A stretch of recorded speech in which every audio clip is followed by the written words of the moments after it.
Welcome to Stories by Amy. I share new life stories here every day, and I'd really appreciate it if you hit subscribe and liked my video.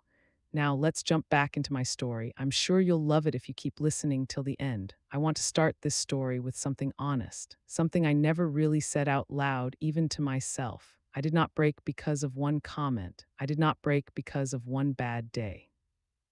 I broke because 9 years of tiny cuts finally found the deepest part of me.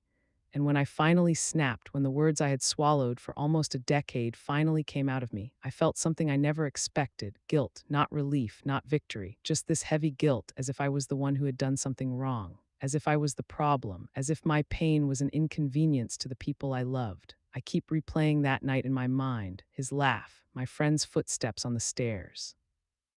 The way she looked at me, surprised, almost irritated, as if I had accidentally ruined a peaceful evening.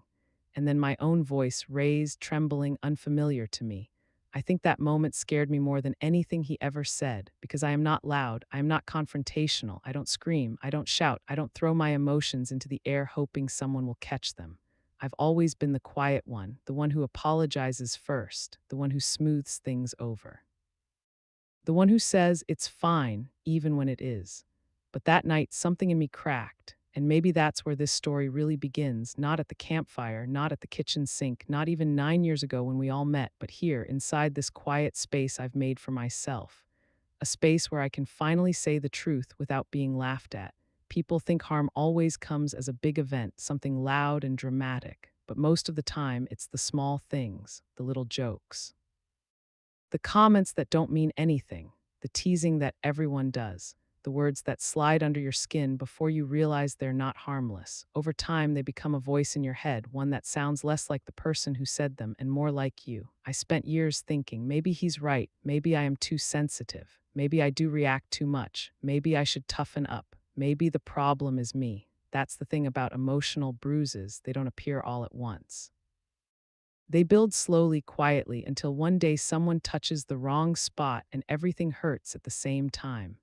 And for me, that moment came on a random night during what was supposed to be a peaceful workation with our best friends. For 9 years, it was always the four of us: my best friend and her fiance, me and my fiance. We were the kind of group people assumed would grow old together, travel together, celebrate holidays together, raise our kids with shared birthday parties and summer camping trips. We were planning to buy land near each other, four homes side by side, a little community of two couples who had been through everything together. We had years of inside jokes, traditions, late night board games, long drives, shared playlists, vacations where we stayed up talking under dim cabin lights until the fire died out. I thought they were my family, and in many ways, they were the only close friends I had. I didn't grow up with a huge support system, and I never collected big circles of people the way some do.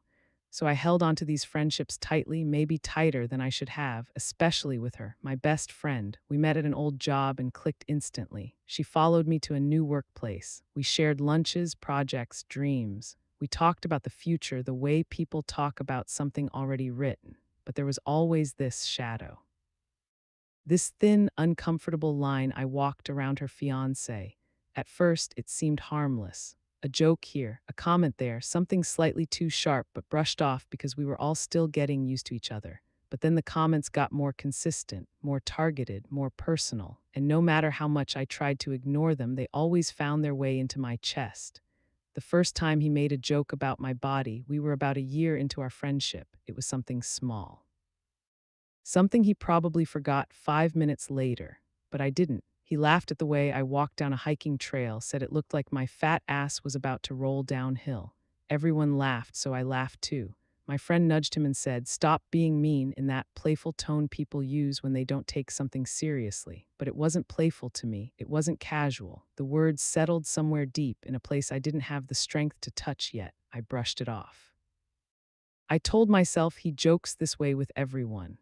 But the truth is, he didn't. He saved his sharpest comments for me. Always, I used to wonder why. Sometimes I worried I was an easy target. Sometimes I thought maybe he didn't like me. Sometimes I told myself it was all in my head, but every time we spent time together, something would happen: a comment, a look, a dig wrapped in humor. And every time I felt a little bit smaller. It wasn't because I lacked courage. It wasn't because I didn't notice. It wasn't because I thought it was funny. It was because I didn't want to lose them. These three people were my whole social world. I saw them during the week, on weekends, on holidays. We worked together, traveled together, planned futures together. If I rocked the boat, what would happen? Would they pull away? Would my friends see me as dramatic? Would my fiancé feel torn between wanting to defend me and wanting to avoid conflict? So I did what many quiet, sensitive people do. I swallowed it. I smiled. I laughed. I pretended it didn't hurt. And I convinced myself that if the cost of keeping my friends was carrying this weight, then maybe the weight was not that heavy. Until it was. 2 weeks ago, the four of us rented a cabin for a workation. It was supposed to be peaceful, relaxing, a break, a chance to reconnect, but inside I was already crumbling. I was tapering off medication that had numbed me for more than 2 years. Without it, every emotion felt raw, almost painful in its intensity. I felt everything: fear, sadness, anxiety, confusion 10 times more than usual. My mind felt like an open window during a storm. Every gust of wind shook something loose. I had nausea every day, brain zaps, dizziness. I couldn't look at my phone in the car without feeling sick. I could barely sleep. And yet I still tried. I cooked dinner. I helped clean. I joined the hikes even when my legs trembled. I tried to stay cheerful. I kept telling myself, don't ruin this trip, don't be the emotional one. They knew I was well, they saw it, they heard it, but the world doesn't pause for people like me. And he definitely didn't. If anything, he seemed louder that week, sharper, more careless. And I don't know why. Maybe because he was comfortable. Maybe because he thought it was normal. Maybe because he never saw the impact his words had on me, or maybe because he did see it and the reaction made it more entertaining. I remember the night it all built up. It wasn't one particular insult. It wasn't a dramatic fight. It was this slow collection of small moments over the week. Him calling me a loser because I didn't want to stand too close to a campfire while feeling dizzy. Him complaining that I wasn't looking up restaurants, even though I always did, and even though I physically couldn't without getting sick. Him brushing off my explanation with a careless, yeah, same as the rest of us. Him saying, you never do anything because I didn't clean pans after cooking the entire dinner. Every moment by itself was tiny, but tiny hurts stack up. They don't disappear. They gather in corners, waiting for the moment they all fall at once. And that night they did. When I try to describe what happened, I don't think of the exact words he said. I think of the way he said them, carelessly, thoughtlessly, as if he knew my feelings were soft enough to dent and didn't mind doing it. And then I think of how he laughed when I finally told him how it made me feel. That laugh still sits inside me like a stone. I didn't scream, I didn't curse, I didn't attack him, I just spoke from a tired, fragile place. But when someone sees your pain as a joke, something inside you begins to change. And that night it did. I didn't know it yet, but I was already stepping away from a friendship I had held onto for 9 years. Not because I didn't love them, but because I finally realized I was breaking in ways they couldn't see, or wouldn't, and maybe that's the part that hurts the most. When I look back at the beginning of our friendship, I sometimes wonder if I missed the early signs. Or if I simply chose not to see them. It's strange how the memories feel softer now, like photographs that have faded around the edges. I remember the smiles and the warmth, the early days when everything felt new and easy. But mixed inside those memories are tiny flashes, small things I ignored because I didn't want to lose something that felt precious. I think deep down, I always knew I felt things more intensely than the others. I think deep down, I hoped that if I just tried hard enough, I could fit into the rhythm they lived in. But life doesn't work like that, and neither do hearts. I met my best friend long before the four of us became a group. We worked together at a company neither of us liked very much. We bonded over that shared frustrations, whispered jokes during slow meetings, long lunch breaks where we talked about everything from childhood stories to future dreams. She was funny, bold, and practical. I admired those things about her. I felt safe around her even before I truly understood what safety meant in a friendship. When I changed jobs, she followed a few months later. She teased me about abandoning her, but the truth is she simply wanted to be where our friendship could keep growing. And it did. When I met her boyfriend, who later became her fiancé, it felt natural that he would join us. He was loud, talkative, full of energy. He liked being the center of attention, liked being the person who could make everyone laugh. At first, I thought it was refreshing, a balance to my quiet nature, something that made our group dynamic interesting. My fiance joined in later, and the four of us fit together in a way that made sense. We each filled a role. She was the planner, he was the entertainer. My fiance was the calm observer, and I was the gentle one, the supporter, the quiet presence in the corner who listened and cared deeply. We traveled together, we cooked together, we celebrated everything together. It felt like a small found family, something we built with our own hands and laughter. It's hard to admit now, but I cherished those years, even the imperfect moments, even the ones that hurt. Her fiancé, the center of this story in ways I wish he was. In the beginning, I thought he was just playful, a little childish at times, but harmless. He liked teasing people, poking at them, making jokes that weren't always kind but were rarely taken seriously. My best friend would say, "He doesn't mean it, he jokes with everyone." And I believed her because that's what friends do. They explain the people they love in ways that make them easier to accept. But as the years went by, I started noticing something. He didn't joke with everyone, not in the same way, not with the same sharpness. His comments toward me carried a tone I didn't hear him use with others. Not with my fiancé, not with strangers, not even with her, really. He saved the fat jokes for me, the comments about my looks, the playful insults that landed just a little too hard, the remarks about my pace, my abilities, my choices. And each time it happened, I told myself the same thing: it's not a big deal. He doesn't mean it. It's just his humor. Don't be sensitive. Don't ruin the mood. I don't know when I started shrinking because of those moments. Maybe it happened slowly without me noticing, or maybe it happened all at once and I just pretended it didn't. Through all of this, my fiancé remained the steady part of my world. He is gentle by nature, soft-spoken, not confrontational. He's the type of person who chooses peace over pride, comfort over victory. He has defended me many times, quietly, calmly, in ways that didn't escalate things but made his stance clear. He stood up for me the way kind people do, not loudly, not aggressively, but firmly. There were moments when he pulled her fiancé aside, when he asked him to stop, when he tried to talk sense into him. And every time it worked for a day, maybe two. But things always went back to the way they were, and I always felt guilty when my fiancé had to be the one stepping in. I felt like I was causing trouble, even though I knew deep down that I wasn't the one doing anything wrong. Still, guilt is a quiet thing. It doesn't make sense. It simply settles in your bones and takes space you didn't give it permission to take. She was the person I trusted most, and maybe that's why this hurts so much. I spent years thinking she understood me. I believed she saw the small things that hurt me. I believed she noticed the times I fell silent because her fiancé's words made my chest tight. Sometimes she would tell him to cut it out. Sometimes she would tell him he went too far. But she would always end with something like, "You know how he is. He's not trying to be mean. That's just his humor. He doesn't think before he speaks. He treats you like a sister." I think she truly believed those things, and at the time, I wanted to believe them too, because believing anything else would mean facing a truth that felt too painful. If she understood how much it hurt me and still didn't step in, then maybe she didn't value my feelings the way I valued hers. And I wasn't ready to accept that. Not yet, not then. I used to ask myself this question silently at night when the day was over and I replayed every moment in my head. Why did I stay? Why didn't I walk away earlier? Why did I endure years of comments that chipped away at my confidence? The answer is simple and complicated at the same time. They were my only close friends. I didn't have a big support system. I didn't have a family I could lean on for comfort.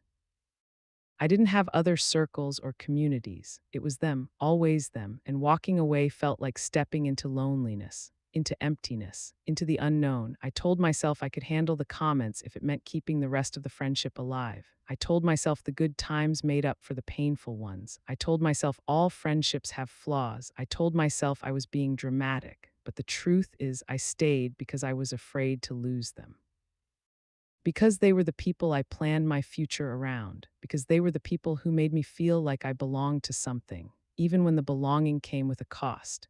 When the four of us planned the workation, I truly thought it would be healing, a break from normal life, a chance to reconnect, a space where I could slow down and breathe. But I didn't realize how fragile I already was. I didn't realize how sensitive I had become after coming off the medication. I didn't realize how deeply his comments would land without that emotional numbness protecting me. The cabin was beautiful. The view from the window looked like something from a painting. The air smelled like pine and cold sunlight. There were hiking trails, lakes, quiet roads, and small restaurants nearby. It should have been peaceful. It should have been a place to feel safe. But inside me, everything felt unstable. And when you're emotionally raw, even small things feel enormous. Even whispers feel loud. Even jokes feel like jolts to the heart. I remember lying in bed the first night of the trip, listening to the soft hum of the heater and feeling something heavy inside me. Not sadness exactly, but something close to sadness, something like emptiness. I told myself it was just the withdrawal, just the emotions waking up after years of being muted. I didn't know the days ahead would bring everything bubbling to the surface.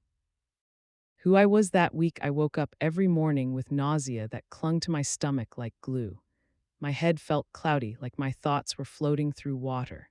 Sometimes the brain zaps would hit unexpectedly, and I'd blink hard, pretending nothing was wrong. But I kept going. I cooked breakfast. I joined the hikes, even when the dizziness made the world tilt slightly. I laughed at their jokes. I cleaned. I planned meals. I tried to keep the atmosphere warm. I tried so hard to keep up with them. Part of me hoped they noticed my effort. Part of me hoped they could sense how fragile I felt. Part of me hoped they would be gentle with me, but hope can be a fragile thing. It doesn't survive well in unkind places. The first comment of the trip, the first comment happened on the second day. We were outside near the campfire, and I hesitated to step too close. I was dizzy, and the ground felt uneven under my feet. I didn't want to accidentally lose balance and fall into the fire pit. He laughed. "Come on, don't be such a loser."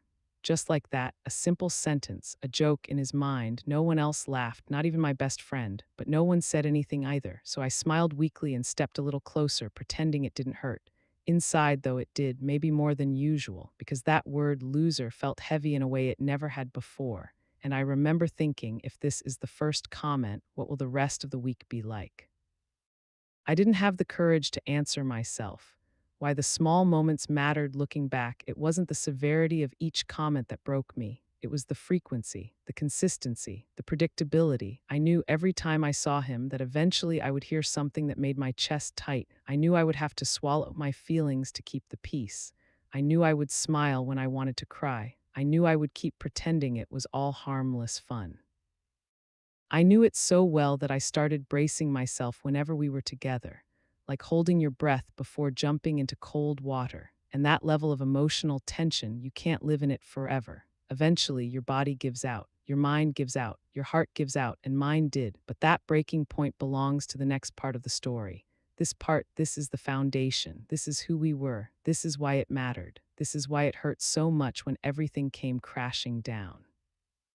The weeks after the workation were not sudden in their change. They were slow, like weather shifting from late summer into early fall. You only notice when the leaves have already started to fall.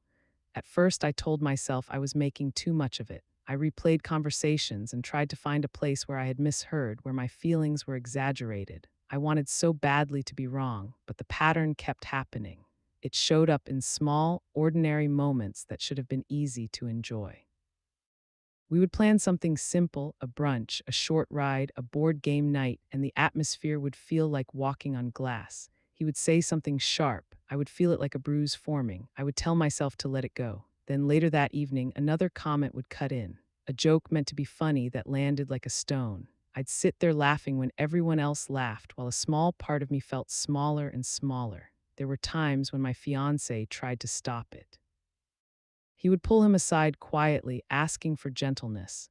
He would say things like, "Hey, that's a little much," in a calm voice. It would work for a night, maybe for 2 nights. Then it would go back. That pattern did something to me. It taught me that words could be temporary, but the impact of them could be permanent. I started anticipating the remarks. I braced before I even heard them. I began to calculate my responses in advance so I wouldn't show too much. Sometimes I laughed too loudly, pretending to find jokes funny that hurt. Other times I simply looked away and focused on my plate. The pretending was exhausting in a way I couldn't explain, and when I tried to be honest, I was often met with confusion. "Why are you taking this so seriously?" he would ask, with a smile that made the question seem like a kindness. My friend would say, "It's just his personality," as if personality absolved cruelty. I began to feel like I had to train myself into a different person, someone with thicker skin, someone who did not feel so deeply. But that person did not exist. I could try to mimic her, but it was a costume that did not fit.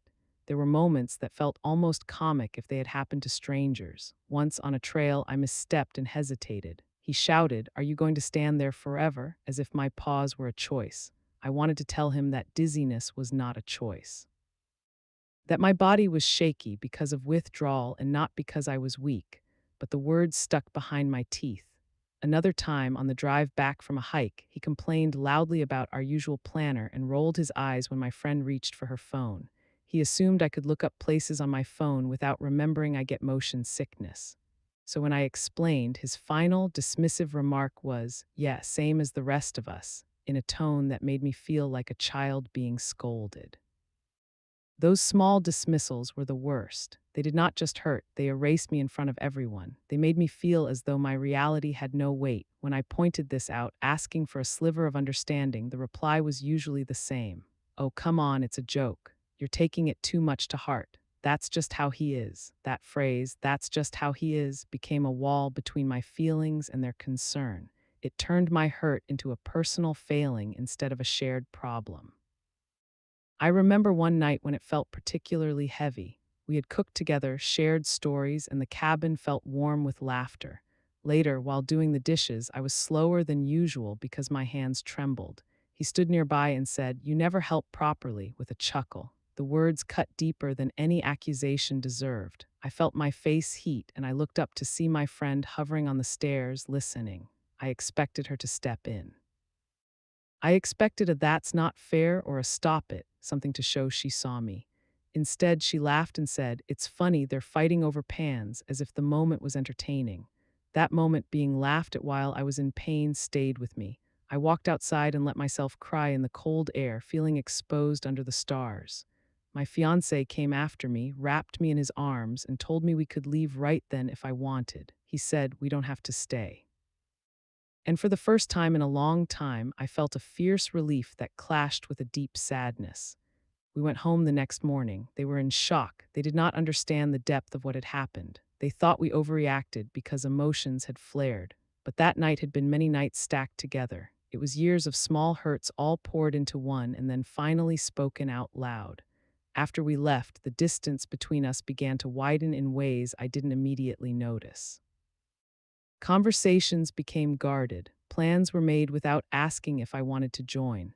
Messages went unanswered longer than before. When I tried to talk to my friend about it afterward, she told me she couldn't have been the person I wanted that night because I had raised my voice. She said she hates conflict and shuts down when people are loud. It felt like a slap, the idea that my hurt was less valid because I reached a point where I could not stay quiet. Her words made me feel both childish and dangerous, like I had crossed a line by showing pain. I tried to explain that it wasn't about pans or raised voices. It was about 9 years of being poked at until something inside me finally bled. I told her how the comments made me feel inadequate, small, and unseen. She listened, but her answer was the one I had heard so many times: "You should toughen up, don't let it get to you." She meant it kindly, but it felt like being told to change my bones. I began seeing a therapist after that. I needed help sorting the knot inside me. Talking to someone who was not tied into this group helped me name things I had not been able to say. Therapy gave me words like boundary and self-worth. It taught me that emotions are not a sign of weakness, but a guide to what matters. It showed me that being sensitive was not my flaw, but maybe it did mean I needed different people around me. Despite all this, part of me remained scared, scared of losing them, scared of being the person who walked away and watched the life I had imagined shrink. I think part of the reason I had stayed so long was hope. Hope that people change, hope that kindness could outweigh carelessness, hope that a friend would choose me when it mattered. But hope alone does not protect you from being hurt. It does not fix the patterns that make you feel small every time you are with someone you love. There were also small attempts to mend things. They apologized in ways that were easy to accept. They would say, "Sorry, we didn't realize," and mean it for a night. Those apologies felt like band-aids. They covered the wound but did not heal what was underneath. And I began noticing how much energy it took to keep accepting band-aids, how much of my life was spent explaining the same things in different ways. How much quieter I had become on the inside. The tension changed how I saw memories. Instead of feeling the warmth of past trips, I began to notice the cold corners, the jokes I had swallowed, the nights I had stayed silent, the times I had pretended to laugh. I tried to tell myself that relationships have seasons. I told myself patience was a virtue. I told myself change takes time. That is all true in part. But it is also true that patterns can become habits, and habits can become hard to change without real effort. I started to wonder if they were willing to do the work, to see things the way I saw them, to carry even a little of the burden with me. When someone you love constantly tells you to be different, at some point the question becomes, do they love who you already are? Or do they love the idea of you, a version of you who is easier, quieter, less emotional? That question lived inside me like a low hum. It did not go away. And in the weeks after the trip, the hum grew louder, so loud that it started to guide my choices. I stopped offering so much of myself. I stopped planning things I knew might be dismissed. I began to hold my world a little closer, guarded by small rules. I was gentle with myself because others would not always be. And as I practiced gentleness, I found a strange kind of strength. It would not be immediate. Change never is. But that slow, steady strength would lead me toward something I had not allowed myself to imagine for years, the possibility that I could be enough with or without them. I didn't realize how slowly people drift apart until I lived through it myself. Movies make it seem dramatic, big explosions, final fights, slammed doors. But in real life, it happens in whispers, small silences, small disappointments, small choices that quietly lean away from you instead of towards you. That was the beginning of part 4. The breaking point didn't arrive suddenly. It gathered itself like storm clouds in the distance, appearing small at first, then darker, then impossible to ignore. The weeks after the cabin trip became the test I didn't know I was taking. Some mornings, I woke up feeling lighter, thinking maybe things could return to normal. Maybe we could rebuild, reset, start again with clean hearts. But by evening, something would happen, a message ignored, a plan made without including us, a comment thrown in casually, and I would feel that sinking again. The kind that starts in your chest and spreads to your stomach, heavy and slow. At first, I kept trying. I reached out. I initiated conversations. I checked in, even when I knew they wouldn't check in with me first. I pushed myself to be the bigger person, even though the bigger person was exhausted. But effort without reciprocity becomes pain. And pain without support becomes resentment. And resentment, when it keeps growing, becomes distance. That's what was happening, distance. Real emotional distance that filled the space between me and people I once felt so close to that I couldn't imagine life without them. The thing about distance is that you don't notice it all at once. You notice it in the pauses, pauses before they respond, pauses before they choose whether you matter in that moment, pauses that didn't exist before. One evening, I sent a long message to my friend, longer than I usually wrote, not dramatic, not emotional, just honest. I wrote that I felt a shift, that something was missing, that I sensed her pulling away and it hurt because she had been one of the few constants in my life. I told her I was willing to rebuild and understand and meet her halfway. I told her I wanted to talk about the cabin night so we could both truly heal. I hit send. She replied the next morning, a short message. Emotionally neutral, like she was responding to a grocery list. Yeah, things feel a bit weird still, but I think time will fix it. Let's just keep it simple for now. That sentence hit me harder than anything her husband had ever said. Keep it simple for now. Not let's talk, not I hear you, not I'm sorry you feel this way, just distance wrapped in polite wording. I reread the message 3 times, then 4, then one more time just to make sure I hadn't imagined it. I showed it to my fiancé. He sighed the way someone sighs when they've seen you trying too hard for too long. She's not giving you any emotional space, he said gently. She's keeping you at arm's length, but I wasn't ready to accept that yet. I wanted to believe that people don't just shut doors on others without warning. I wanted to believe she would come around, so I gave it time. Time is a funny thing. People say it heals everything. But sometimes, time just reveals the truth you were too afraid to see.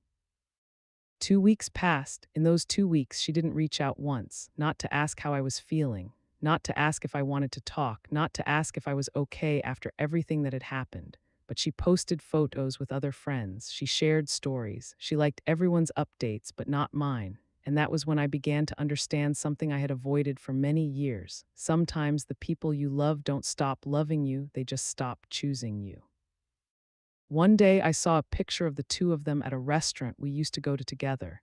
We had gone there so many times over the years that it felt like our place.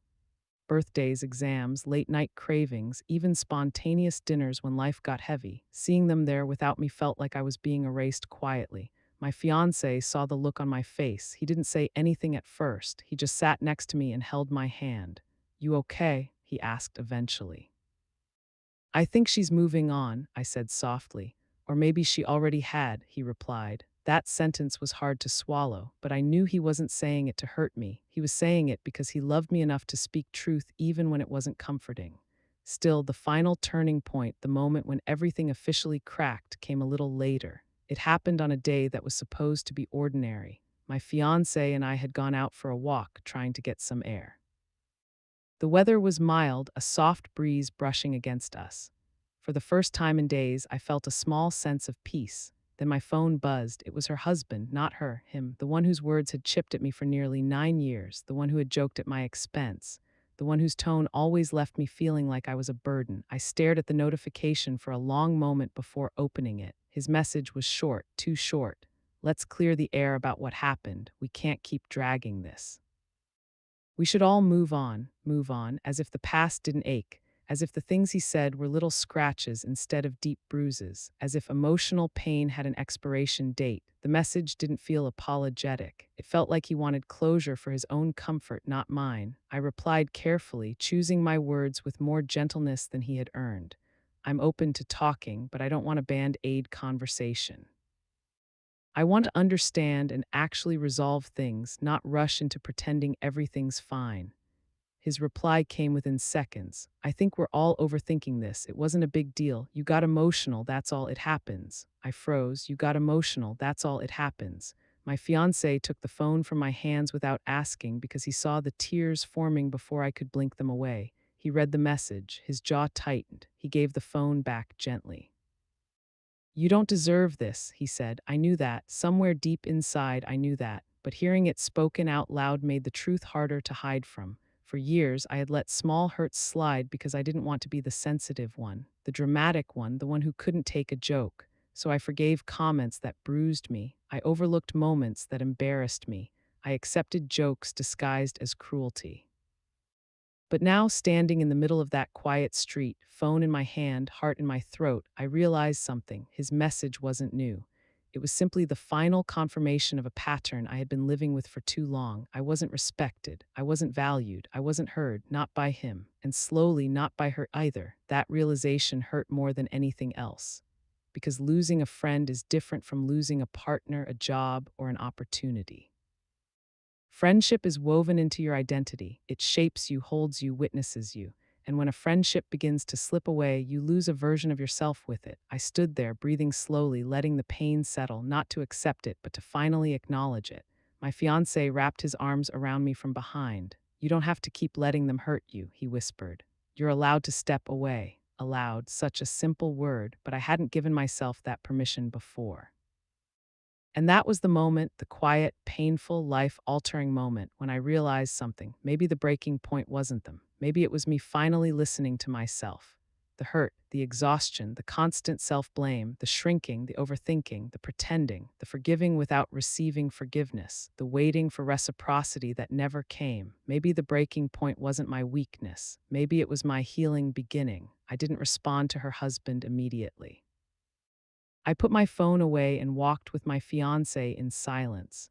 The sky was orange, the air felt soft, birds were settling in trees. It was a peaceful moment, and for the first time in a long time, I realized peace and their presence had never existed together. That wasn't something I wanted to admit, but it was the truth. Truth doesn't always shout. Sometimes it whispers. Sometimes it appears when you least expect it, like a reflection in still water. And the truth was simple. I wanted to stop hurting. I wanted to stop trying to belong where I was only tolerated. I wanted to stop shrinking to fit into a space that no longer had room for me. But most of all, I wanted to choose myself. The night after that walk, I lay awake longer than I expected. My fiancé fell asleep beside me, his breathing slow and steady, but my mind refused to rest. I stared at the ceiling, the room dim except for the soft light from the hallway. In the quiet, memories I had hidden away began drifting back, one after another, as if the universe wanted me to finally see the whole picture clearly. It started with small scenes, moments I brushed off at the time, moments I excused because I didn't want to cause friction. I remembered a camping trip from 3 years ago. I had burned the edge of a pancake, and her fiance made a joke about how I could burn water if given the chance. Everyone laughed. I laughed too, because what else could I? But that night, lying in my sleeping bag, I felt embarrassed in a way I couldn't shake. Or the time we were at a game night and I misread a rule. It was a genuine mistake, nothing serious. But he rolled his eyes dramatically and said, "Of course you misunderstood. You're slow with these things." Everyone laughed again. I smiled small, forced, and pretended it didn't matter. But I remembered going home that night and feeling strangely hollow. Even earlier memories appeared. Moments I had buried so deeply they felt like someone else's experiences. I remembered the first time he had ever commented on my weight. It was casual, like he was talking about the weather. We were at a beach, and I hesitated before removing my cover up. He said, "Come on, we've all seen bigger," with a smirk. I laughed awkwardly. My friend laughed too, like it was harmless. But I remember feeling that sting for days. At the time, I told myself I was being dramatic, that it wasn't a big deal, that he didn't mean anything by it. But laying there in the quiet of my bedroom years later, I finally asked myself something I had never dared to ask. If someone says things that hurt you over and over again, at what point does intention stop mattering? I turned on my side and looked at my fiancé. He had always been gentle. He had always defended me in quiet ways, small comments, soft redirecting, subtle shields.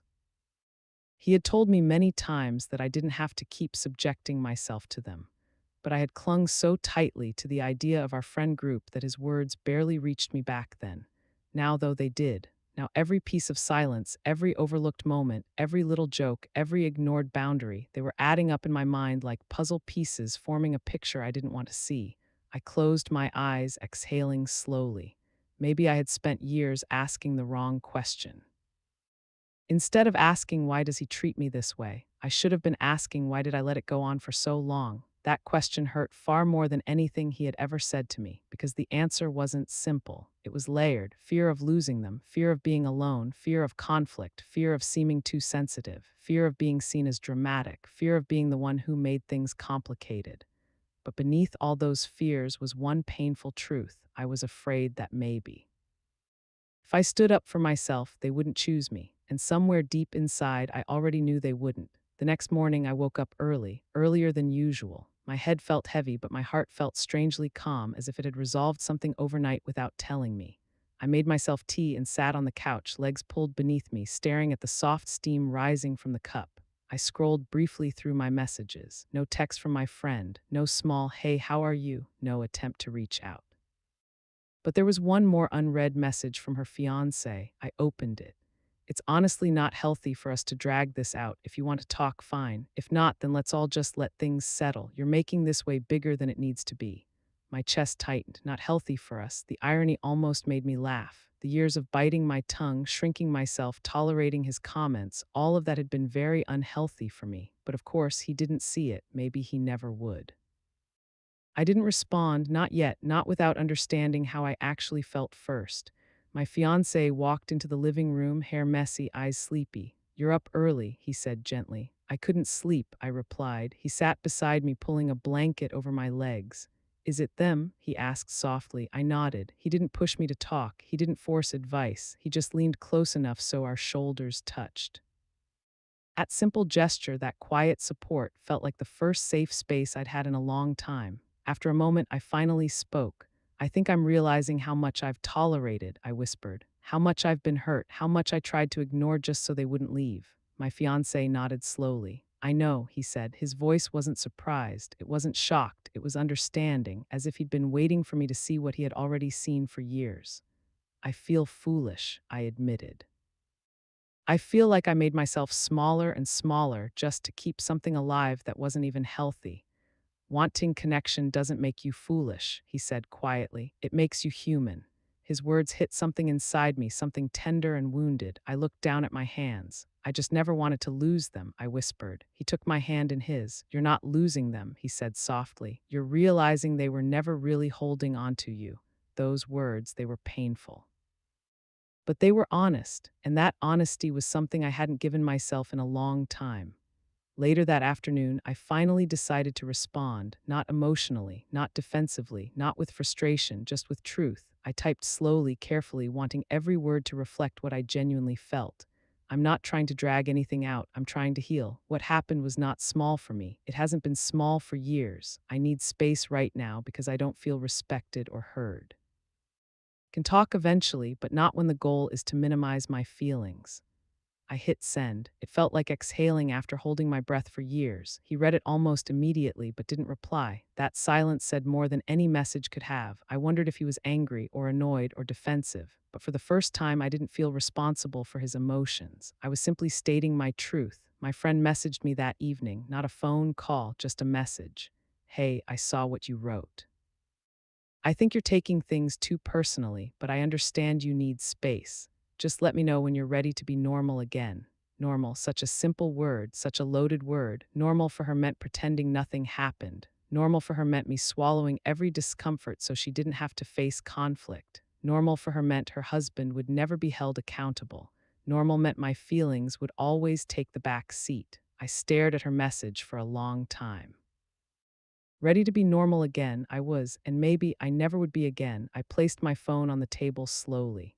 The truth was clear now. She didn't see my pain as real. She didn't see my hurt as valid. She saw my sensitivity as inconvenience. She saw my honesty as drama. And for the first time in 9 years, I finally asked myself, if a friendship cannot hold space for your hurt, is it truly a friendship? I didn't respond that night. Instead, I went outside to sit on the back step, wrapping my arms around myself as the evening air settled around me. The sky was darkening, but a soft glow from the horizon lit the edges of the clouds. My fiancé joined me a few minutes later, carrying a warm blanket. He placed it around my shoulders. You're quiet, he said softly. I'm thinking, I whispered. About them? Yes, and also about me. He nodded, waiting. I've spent so many years trying not to upset them, I said. Trying to be easy, trying to be agreeable, trying to be someone they wouldn't get tired of. He watched me gently, he didn't interrupt. But in all that effort, I forgot to be someone I wasn't tired of, I continued. Tears pricked my eyes. I've been molding myself around their comfort, around their moods, around their preferences, around their humor, around their boundaries while ignoring mine. My fiancé placed his hand over mine. That's what happens when you value people who don't value you back, he said quietly. You start trying to earn a place that should have already been yours. I took a shaky breath. I don't want to try so hard anymore, I whispered. He squeezed my hand gently. You don't have to. The next morning, something inside me felt different, not healed, not resolved, but quieter, like my heart was finally settling after beating too loudly for too long. I checked my phone, no new messages. Instead of anxiety, I felt relief. Space, for the first time, felt peaceful, not scary. I made breakfast slowly, warm toast, tea, a few berries. I sat at the kitchen table and looked out the window at the soft morning light. My fiancé joined me, brushing a kiss against my forehead before sitting down. How are you feeling? He asked. I thought for a moment, really thought. I feel like something is ending, I said softly. And maybe something is beginning too. He smiled gently. That sounds like growth. I nodded, but in my chest, where fear used to sit, something new was forming. A quiet sense of self I had ignored for far too long, a self that wanted peace, a self that wanted respect, a self that wanted friendships that felt safe, not draining, a self that was no longer willing to shrink. But endings are rarely simple, and the real breaking point, the one that would change everything, was still ahead of me. Part 4 was only beginning, and the real unraveling was yet to come. The moment everything cracked, there comes a point in every story, not the end, not the beginning, but the break, where something inside you finally snaps because it can no longer stretch, bend, or endure. For me, that moment came on a night that looked exactly like every other night, quiet, still, predictable. But the truth is, that calm was just the surface of a storm I had pretended not to see for too long. The house felt different. Daniel walked inside with the same key, wore the same shoes, hung the same jacket, yet somehow the house reacted to him like he was a visitor. His presence no longer filled the room. It hovered, unsettled, unrooted. He didn't greet me. He didn't look at me. He didn't even acknowledge the dinner I had prepared. He just walked past me with that cold, practiced distance that had become his new love language, and I stood there like a stranger in my own home. He went straight to the bedroom, closed the door, and locked it. The click of that lock was louder than any argument we had ever had. It was a message, a boundary, a separation, one he didn't say aloud but enforced with every step he took away from me. I tried to tell myself maybe he's tired, maybe he's stressed, maybe tomorrow will be better, but deep down I felt it, the truth pressing against the walls of my ribs. Something had changed, something big, something irreversible. The message I wasn't supposed to see, I didn't plan to check his phone. I never wanted to be that person, distrustful, suspicious, anxious, but that night his phone lit up on the kitchen counter. Normally, he would have carried it with him everywhere, even just to throw out the trash. But the bedroom door was locked and the phone was here, right in front of me, face up, glowing, and in that glow I saw a name I recognized, not because she was someone close to us, but because she was someone close to him, a coworker, someone he once casually mentioned at dinner months ago, someone who had suddenly stopped being mentioned long before his silence started. The preview of the message was short, made at home. I missed tonight already. My heart didn't drop, it didn't break, it didn't explode, it simply stopped. Like it froze mid-beat because my body needed time to understand that what I was reading was real. The world didn't spin, the room didn't shake. I didn't gasp or scream. I just stood there staring at that sentence with a stillness that felt unnatural. I knew this wasn't harmless. I knew this wasn't innocent. I knew this wasn't a misunderstanding. Because no woman says, I missed tonight already to a man unless something happened tonight, something that wasn't supposed to happen, something he didn't come home and tell me, something he hid behind his silence, something he covered with locked doors and late nights and work stress. My hands started shaking, not from anger, not from betrayal, but from the sudden, overwhelming realization I had lost him long before I found this message. His confession without words. I didn't open the message thread. I didn't scroll. I didn't search for proof. The proof was already in my chest, suffocating, sharp, undeniable. I walked to the bedroom door and knocked, not loud, not confrontational, just enough to say, I'm here, please talk to me. No response. I tried again. A little louder, a little more desperate, still nothing. I leaned my forehead against the wood and whispered the only words I had the strength left to say. Daniel, we need to talk. A pause, then footsteps, then the sound of the lock turning. He opened the door, but not wide, just a crack, as if he were protecting something behind him or protecting himself from me. His eyes didn't hold guilt or fear or remorse. They held acceptance, and that was the worst part. Because guilt means you regret something, fear means you're afraid of losing something, remorse means you care about what you broke, but acceptance means the decision has already been made. What do you want? He asked quietly, not gently, not lovingly, just detached. I swallowed hard. I saw your phone. His jaw tightened, but he didn't deny it. He didn't defend himself. He didn't even bother to ask, what did you see? He just looked at me with the expression of someone who had been waiting for this moment, waiting to be confronted, waiting to be exposed, waiting to be freed. Finally, he spoke. I didn't want you to find out like this. A simple sentence, soft, calm, but in those words was a confession stronger than any text message could have given me. He wasn't sorry, not for what he did, not for what it meant, not for how it would break me. He was only sorry that his secret got messy, that the truth slipped out before he had the chance to package it neatly. I felt something inside me shatter, but I didn't let the pieces fall, not yet, not in front of him. The part of me that still loved him begged for mercy. Did you cheat on me? The words tasted like metal in my mouth. He exhaled, not heavily, not dramatically, but with a soft finality. Yes, just one word, short, cruel, effortless.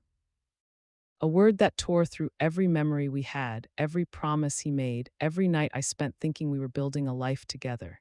He didn't elaborate. He didn't explain how long or why or with who, because in his mind, the details didn't matter anymore. He had moved on. He just hadn't told me yet. I waited for tears to come, but nothing happened. I waited for anger to strike, but nothing burned. I waited for my voice to shake, but it didn't. I just stood there holding myself together with the last thread of dignity I had left. Why? I whispered. He looked down, away, anywhere but at me, because I don't feel the same anymore. The air left my lungs, not because he fell out of love, people fall out of love all the time, but because he fell out of love quietly, secretly, and stayed beside me while his heart lived somewhere else.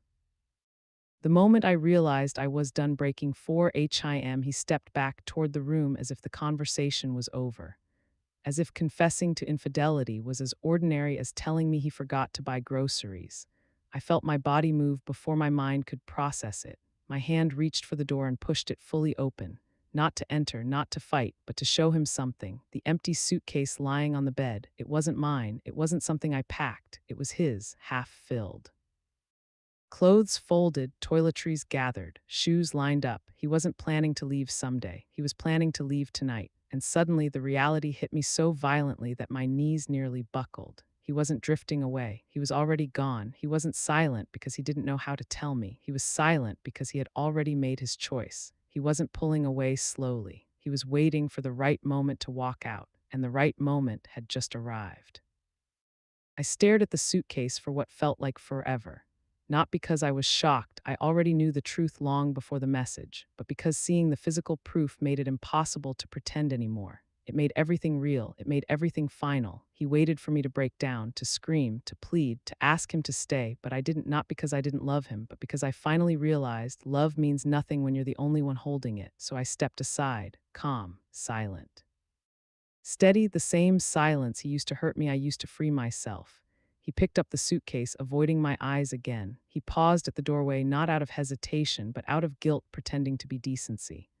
I hope one day you'll understand. I almost laughed. Understand what? How betrayal feels, how abandonment works, how it feels to be replaced while you're still trying. But I didn't speak. I didn't owe him words. He walked out, closed the door behind him. No goodbye.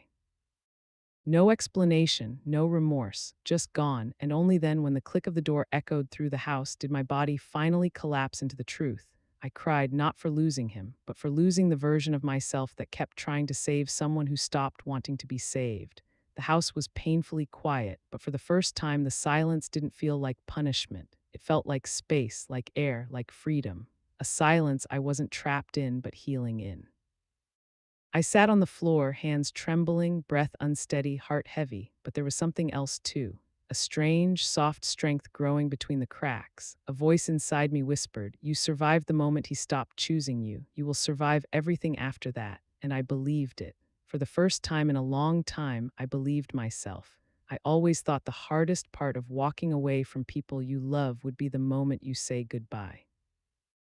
I imagined it would be dramatic, shaking hands, tears in someone's eyes, maybe a final conversation where everything finally makes sense. But real life isn't like that. Real life ends in quieter ways, in small realizations, in slow shifts, in a softening of something inside you that once held tightly to hope. Real life ends not with loud endings, but with gentle acceptance. And part 5 of my story is where that acceptance finally began. The days after we came home from that disastrous trip felt heavy, as if the air in our apartment carried the weight of everything I had held in for years. It was strange. I kept expecting something dramatic to happen, a message, a long apology, a long explanation, even an argument, but nothing came immediately. There was only silence from them and a hollow quietness inside my own chest. My fiancé, Mark, tried to cheer me up. He'd bring me tea. He'd suggest a movie. He'd hold me without asking questions. He didn't push, didn't probe. He knew I needed space to understand what I was really feeling, but I didn't know how to explain it, even to myself. For so long, I had clung to that friend group like it was part of my identity, like without them, I wouldn't be myself, like losing them meant losing my history, my comfort, my people. But after the trip, it all felt different. I kept replaying everything in my mind, not just the last night. Not just the moments when he called me lazy or dramatic, not just the mocking words that sliced through me like paper cuts, small, but so many that eventually they bleed. I replayed the years, the birthdays we spent together, the nights we stayed up playing board games, the holiday trips where I forced myself to laugh even when I felt small, the times I made excuses for him because I wanted to keep the peace. The way I convinced myself that I was too sensitive just because they couldn't be bothered to be gentle. Memories that were supposed to feel warm now felt like pages soaked in cold water, heavy, wilted, difficult to hold. It is a strange kind of grief to look back at memories that once felt safe and suddenly realize they were quietly hurting you all along. And that realization left me sitting on our couch one evening, wrapped in a blanket, staring at nothing. The sky outside had shifted from gold to blue, and I didn't even notice until Mark softly touched my knee. "You're thinking again," he said gently. I nodded. He didn't ask what about. He didn't need to. He had seen me give my heart to these people for years. He had seen me shrink a little more each time I brushed off another insult. He had seen me cry quietly in the bathroom after another joke cut too deep. He had seen me walk on eggshells around the very people I called my closest friends. Of course, he knew. "I don't want you to lose yourself just to keep people," he whispered. His voice was so soft, so steady that I finally looked at him. His eyes were calm, warm, concerned, and in that moment something cracked, not in a painful way, not like the last night of that trip, not like the moments we often call snapping. It cracked in a freeing way, in a way that felt like breathing for the first time in years. I said slowly, "I've been trying so hard to hold on to people who weren't holding on to me." Mark's expression softened. He didn't tell me I was wrong. He didn't say you should fight for them or you're overthinking. He didn't try to fix me. He just squeezed my hand as if to say, "I'm here, even if they aren't." A few days later, my phone buzzed. A message from her, my best friend. It wasn't long. It wasn't emotional. It read, "We need to talk. I think you overreacted. I still don't understand why you got so upset, but if you want to explain it calmly, I'm here." I must have read it 10 times. Every word felt like a tiny dismissal, like she was reminding me that my emotions were the problem, that I should have swallowed the hurt more gracefully, that the issue wasn't the years of mocking, but the fact that I reacted to it. I didn't reply right away. For the first time in our friendship, I didn't rush to fix things. I didn't apologize. I didn't write a long message explaining my feelings in hopes she would finally understand. Instead, I sat with it. I let myself feel how little she tried to meet me halfway, and the longer I sat with it, the clearer it became. I had been pouring my heart into a well that had no water for me. I had been giving patience to people who gave me none. I had been carrying the weight of a friendship that they barely held with one hand. I realized I didn't want to talk where I was expected to stay calm while explaining why I no longer wanted to be treated like a joke. I didn't want another conversation where she said, "That's just how he is. You know he doesn't mean it. You shouldn't take it to heart. He treats you like a sister." I didn't want another moment where I walked away feeling like the fragile one, the one who needed to toughen up, the one who ruined the mood with my sensitivity, the one who had to bend and twist myself to fit into their version of friendship. I wanted a friendship where my tears mattered, where my feelings weren't inconveniences, where my pain wasn't entertainment, where my existence didn't feel like something to joke about. And that's when it hit me. I had never asked for much, just kindness, just respect, just a place where I didn't feel small. And somehow that had been too much for them. The next morning, I woke up with a strange sense of clarity, a quietness in my chest that didn't feel heavy anymore, a stillness I hadn't felt in months. I didn't feel angry. I didn't feel broken. I didn't feel desperate to fix anything. I felt aware. I made myself tea. I sat by the window. I watched the morning light move slowly across the floor, and I realized something important. I wasn't losing them. I had simply stopped clinging to something that wasn't holding me back. I wasn't walking away in anger. I was stepping away in peace. It was the first time I understood that outgrowing people is not the same as abandoning them. Sometimes it's simply realizing that you can no longer shrink yourself to fit into spaces that were never made for you. And the most surprising part, it didn't hurt as much as I expected. Because deep down, some part of me had already let go long ago, back when they laughed at my pain, dismissed my feelings, or treated me like the punchline of a joke I never agreed to be part of. Letting go was not losing. Letting go was recognizing I deserved more. I finally replied to her late in the afternoon, a simple message, a calm message, a message that came from a place of clarity, not anger. I wrote, "I care about you, I always have. But I can't keep being the only one who tries to understand the other. Your fiancé's words hurt me deeply for years, and every time I tried to explain, you made me feel dramatic or wrong for feeling anything at all. I'm not angry, I'm just tired, and I need space to take care of myself." I read it twice. It was honest, it was gentle, it was true, and I sent it. I didn't send it hoping she would suddenly understand. I didn't send it hoping she would apologize. I didn't send it hoping she would fight for me. I sent it because it was the first time I put my own emotional well-being above the fear of losing someone. Whether she understood or not, I finally understood myself. That evening, as the sky turned soft and the quietness settled into our home like a warm blanket, Mark came to sit beside me. "How do you feel?" he asked. And for the first time in a long time, I answered honestly, "I feel lighter." There was a long pause. Not the uncomfortable kind, but the peaceful kind. And in that small silence between us, I realized something else. When you finally stop running after people who don't see you, you make space for people who do. I wasn't lonely. I wasn't abandoned. I wasn't broken. I was growing. And sometimes growth looks like losing, but feels like coming home to yourself. I used to think endings were supposed to be loud. I imagine they came with doors slamming, angry words, long messages filled with blame and emotion. But now, standing at this point in my life, I realize that some endings arrive with a softness you never expect. Sometimes the quietest goodbye is the most honest one.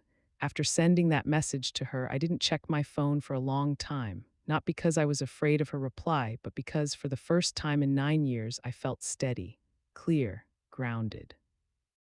I no longer needed someone else's reaction to decide whether my feelings were valid. I spent that day slow and present. I made tea. I sat with sunlight on my skin. I folded the laundry. I wrote a little in my journal. I took a long walk outside, breathing in the cool air that felt like a reset. Everything felt quieter, but it was a peaceful quiet, a healing quiet. And just before dinner, her reply finally came. It wasn't long. It wasn't angry. It wasn't apologetic either. Just simple words that said more than she realized. "I'm sorry you feel that way. I still don't think he meant any harm, but if you need space, I'll give it to you." A past version of me would have overanalyzed every line, would have cried, would have apologized, would have tried to fix what wasn't broken, just worn out. But this time, I put the phone down gently and let the message settle inside me. Because her reply confirmed something I had been slowly understanding. She wasn't ready, or maybe wasn't capable, of seeing me beyond the version she had created in her head. The sensitive one, the overreactor. The soft friend who should learn to take a joke. It didn't make her a bad person. It didn't make me a bad person. It simply made us two people who no longer fit the way we once did. And maybe that's okay. Maybe friendships don't always end because of betrayal or anger. Maybe they simply fade as we grow into people who need different things. Maybe the bravest thing we can do is accept that truth with grace. Later that night, I sat on the couch with Mark. He had made me a cup of chamomile tea, and we sat in the soft glow of the lamp, not talking much. Sometimes silence is warmer than words. After a few minutes, he spoke quietly, almost like he didn't want to disturb the peace that had settled around us. "You're not losing yourself anymore," he said. His voice was so gentle it almost broke me in the best way. I leaned my head on his shoulder. I let myself feel the safety of that moment, a safety I had been missing for so long in my friendships. "I think," I whispered, "I was afraid that without them I wouldn't know who I am." "And now?" he asked. I took a slow breath. "And now I think I was afraid of the wrong thing. I should have been afraid of losing myself just to keep them." He didn't say anything after that. He didn't need to. His hand found mine, warm and steady, and the quiet told me everything. I wasn't alone. I wasn't abandoned. I wasn't starting over from nothing. I was simply starting over differently. Over the next few days, something interesting happened. My world didn't collapse. I didn't feel empty. I didn't feel the panic I had been bracing for. Instead, I started noticing small things that I had been too emotionally exhausted to see before. I slept better. My chest felt lighter in the mornings. I didn't dread messages on my phone. I didn't brace myself before social situations. I didn't shrink myself in my own memories. It was like I had finally taken off a heavy coat I didn't realize I had been wearing for years. And slowly, a gentle realization unfolded inside me. Not every long friendship is a healthy one. Sometimes, length only means you held on long after the other person let go. Sometimes, comfort is mistaken for closeness. Sometimes loyalty becomes self-sacrifice, and sometimes we confuse endurance with love. I had endured a lot. I had tolerated pain in the name of friendship. I had convinced myself that being hurt was normal because that's just how he is. But I finally understood that kindness doesn't require explanations. Respect doesn't need conditions. Friendship should never feel like survival. Friendship should make you feel seen, not small. As the final days passed, I didn't reach out again. Neither did she, and that silence, surprisingly, didn't ache anymore. It felt like a chapter gently closing itself. One evening, while brushing my hair before bed, I caught my own reflection in the mirror. My eyes looked softer, my expression calmer, my shoulders finally relaxed, and I realized something beautiful. I liked the person looking back at me. I wasn't trying to be someone else. I wasn't shrinking. I wasn't pretending. I was just me. And for the first time in a very long time, that felt enough. Sometimes the most important healing comes not from fixing what broke, but from walking away from what kept breaking you. Sometimes you must choose peace over familiarity, dignity over acceptance, self respect over approval, your heart over history. And that choice isn't selfish. It's necessary, it's brave, it's growth. If there is one quiet lesson this whole journey carved into my heart, it's this: you don't lose people when you set boundaries. You lose people who only loved you without them, and maybe those are the people you were never meant to keep. Thanks for listening. If you like this story, please like, share, and please subscribe my channel for support me. See you in the next video.